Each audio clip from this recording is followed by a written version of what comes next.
Okay, good day, ladies and gentlemen, boys and girls.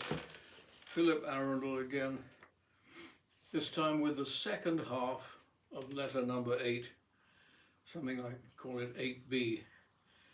And the letter's about quite a few things: meaning of life, free enterprise market, free enterprise economy, education. And then we'll finish up by humanity getting into a bit of a muddle. So we're in the middle of education, and we'll start here talking about education and knowledge as a commodity.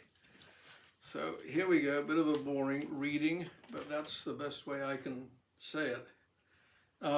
Let us now consider this education as a commodity. Let us now consider education as a commodity and compare it with all other commodities available in the marketplace. Well, first of all, I think we can safely put this commodity at the top of the class, because this commodity is all about knowledge, and it is the knowledge that we humans have gained from our rational brains that has allowed the human race to rise up from its animal origins and dominate the rest of nature. So that's quite a big achievement gained by education and knowledge.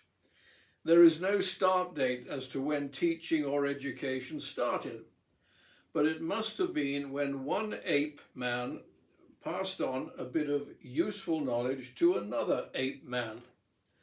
That is when the fountain of knowledge began, a huge fountain of knowledge. And it has been growing ever since. The more you take from the fountain, the bigger and stronger it grows, as newer and newer knowledge is always ploughed back in. This commodity is all profit and no loss. Taking this commodity is good for you and does not detract from anyone or anything else.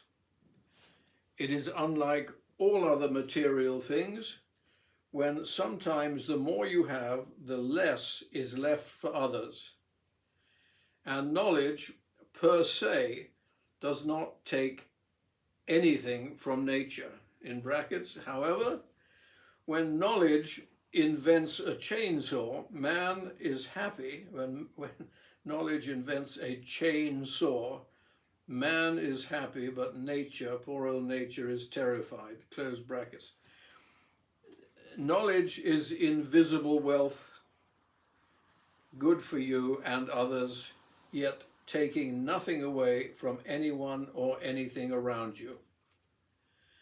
Because knowledge has underpinned humanity's ascendancy over the rest of nature, and eventually knocking it out on the canvas, on a micro scale, as if we take it away from humanity down to the individual, on a micro scale, it obviously is one of the most important factors or commodities that you can give an individual human being, because it will help determine how that individual human being will be able to survive or compete against another human being, such as, bringing it right down to the wire, who will get the job, you or me?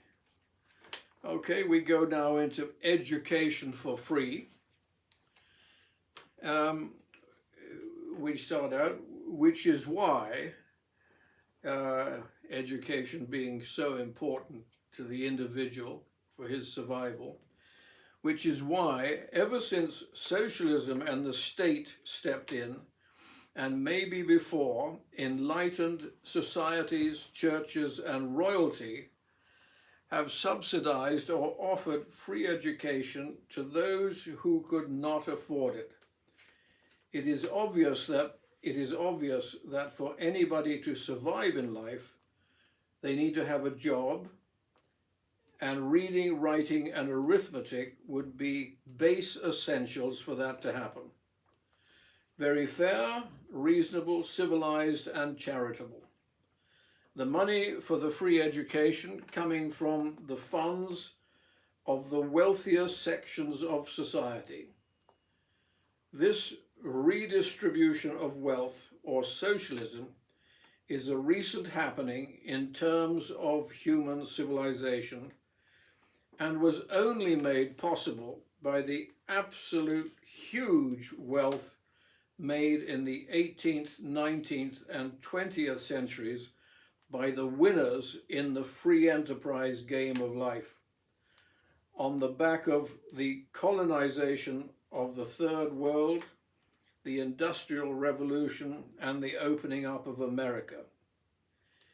If there was no excess wealth, there never would have been enough money to redistribute, and socialism would never have been born. But there was the wealth, certainly enough to give away without the givers being in any way affected or threatened. So socialism was born and heralded in by all as the new utopia. And in the first half of its life, it did an awful lot of good in helping the poorer sections of community who had been overly exploited when helping the wealthier sections of community to become rich.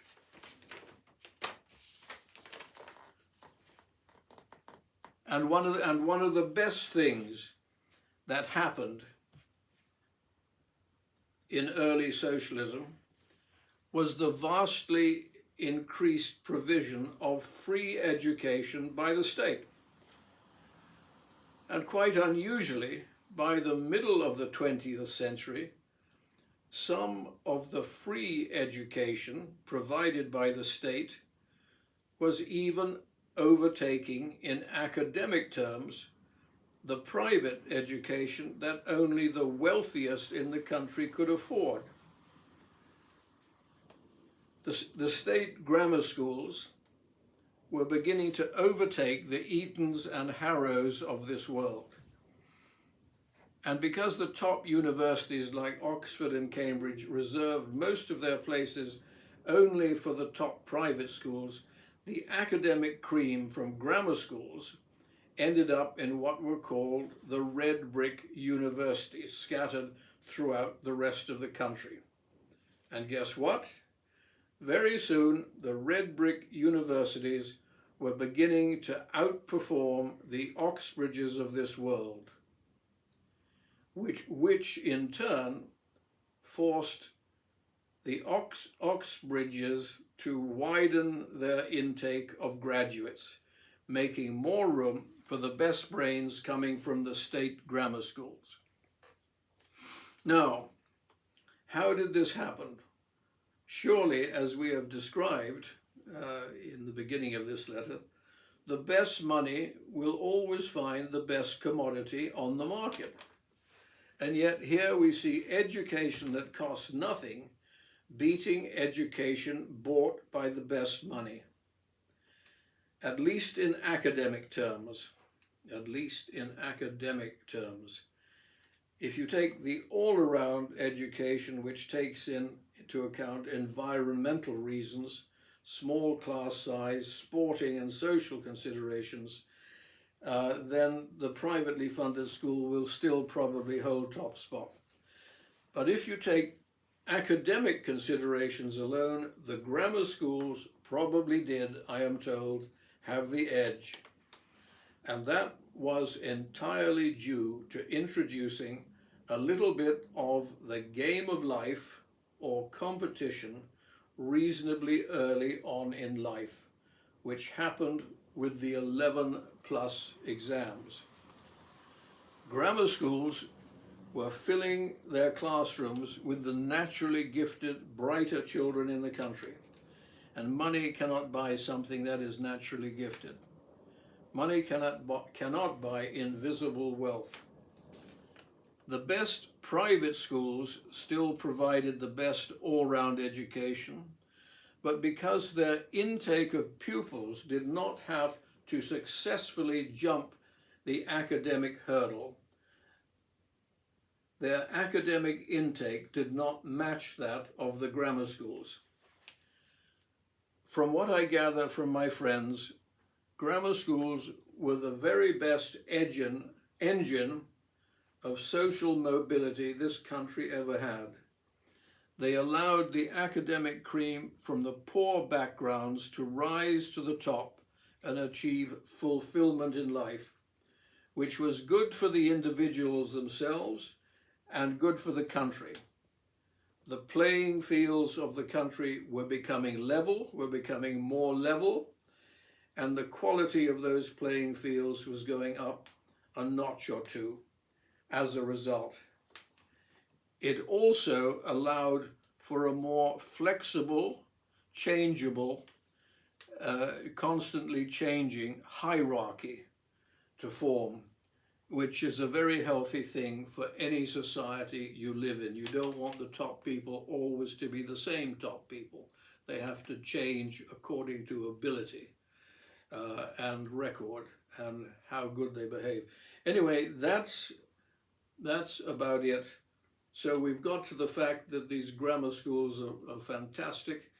And now the next part, we have to question why they disappeared. And that's when we bring the heavy brigade in, rather like we did in one of the previous letters, to take hold of the bad parts of socialism and give it a bad time. Okay, that's it for this particular part. I'll be back next time. Bye.